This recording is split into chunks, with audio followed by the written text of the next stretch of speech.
Hey, Jay here. Just kind of doing things. It's been kind of a long day. We talked to our counselor, and it's hard because today we talked about, didn't intentionally, mind you, like talk about um, stuff from the past, but that came up, and it was a struggle. It was hard because like Jessie was trying to come up on the surface at the same time, so I was like trying to talk to him and not like have um like her feelings and emotions like overpower mine because I was here later. So like I think talked about before. So I'm Jay, obviously, or James. And I came in 2010. I was a kind of basically someplace between, we think of it as a golem. Um so Jenna, who we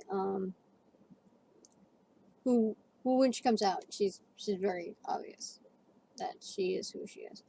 Um, she took what was left of the third original core and took that and part of herself and created me after the accident.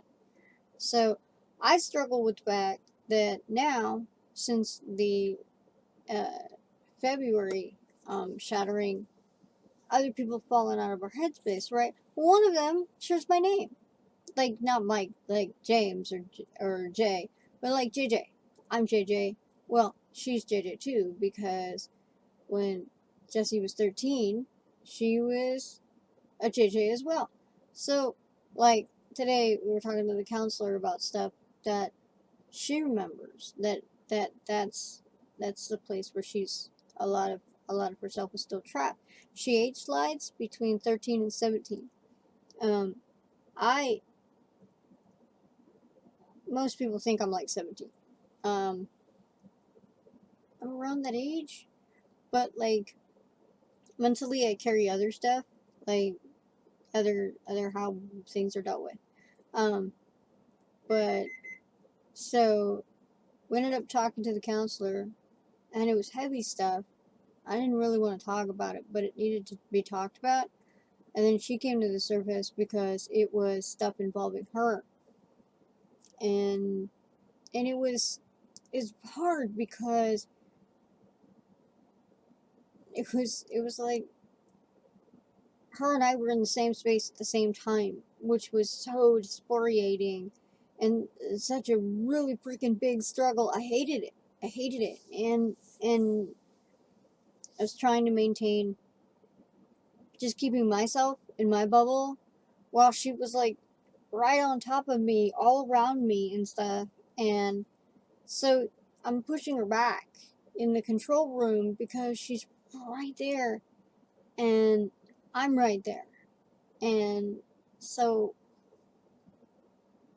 it was weird because I ended up just trying to kind of made her a little pill fort, and then I just held her while she just freaked out and cried on me, and I just tried to deal with how we were feeling. But then later we ended up talking to our mom, which is great because she like she accepts us. It's cool, but she accepts us not like in a bad way, but because she's hoping that eventually she can help us and integrate. And but that's not something that we've been able to do. We've tried it several times, and it's been more detrimental than good. Um, but she she came by. And she talked with us for like 2 hours a day. It was good. It's good because we talked about a lot of stuff, and we talked about what the counselor talked with us about because we had things like this. We don't talk about. We're so private, you know.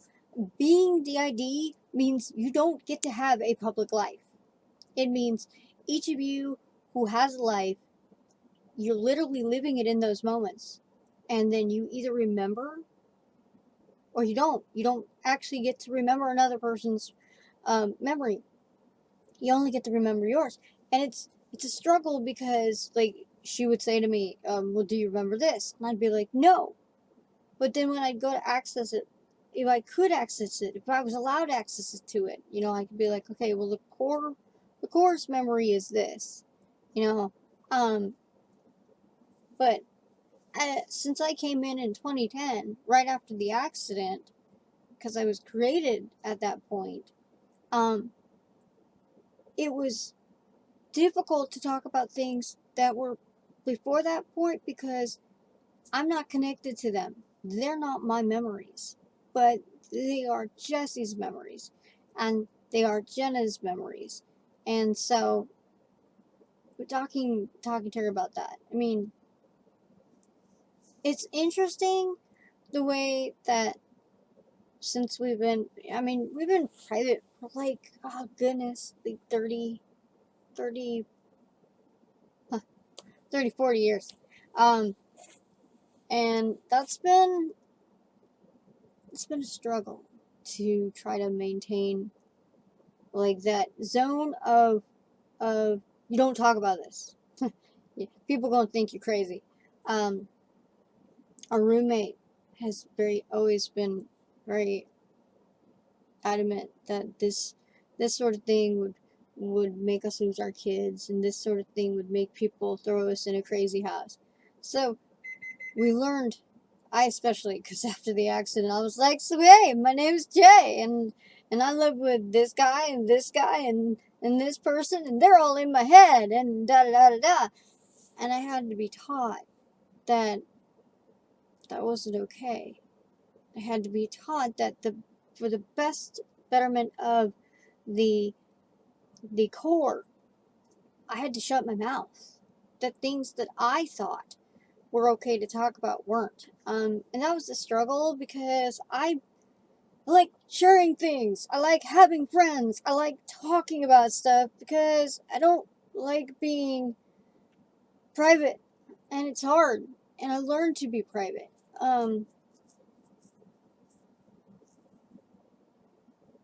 Jessica is she came to the surface a bit today, and it was like having like a heavy storm cloud right on my shoulders that didn't really understand why it existed. And then she left, and that felt so much better, right? And then and then Jessie came back. Like right now, Jessie's on the inside, right on the cusp here. And we had to rebuild the control room. And so now it's different than it was. So she actually, in order for Jessie to be in here, because she's 13 and she's not really supposed to be around stuff because she might wreck something, mainly because she doesn't understand, she has to learn the same things I had to learn, which was no, don't touch. But I keep feeling or trying to surge forward to get, because we're struggling with so much today. Today's been a really hard day.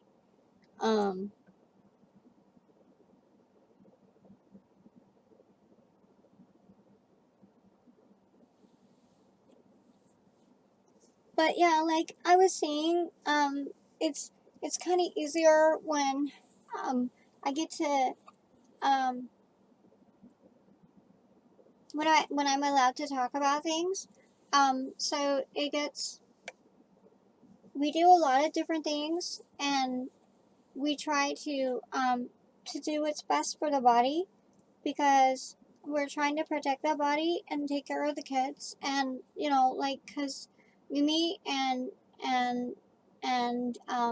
Ro, um they're like, they they need to make sure that their parent is like there to take care of them and stuff. So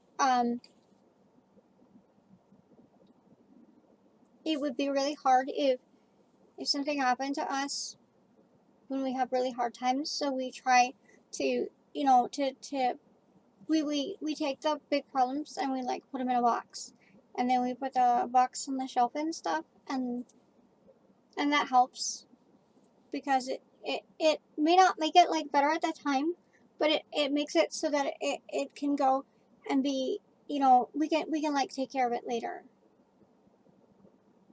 I should probably go because like it's Jay's time, and he doesn't like it when it really it's like stressful when he's trying to take care of things, and I wanna get out because I want to do things and I want to do different things than him, and so like right now because I wanted to, I needed to.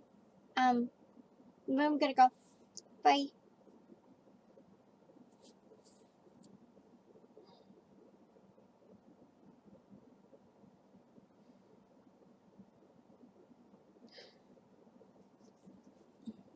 Yeah, this has been our day. I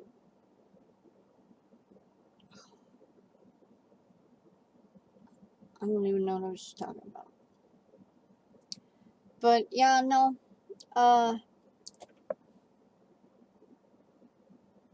it was just really good to like talk to Shannon and stuff. And it was good to just be able to be on the same page as like her, and have the counselor just like hear our headspace, because that's, we don't, it's nice to be able to talk to somebody who's not like thinking we're crazy, you know.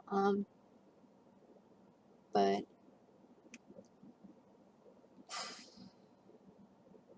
it's been a really heavy day, and I'm tired. uh I've had two nosebleeds, and I like, um headaches have been massive. We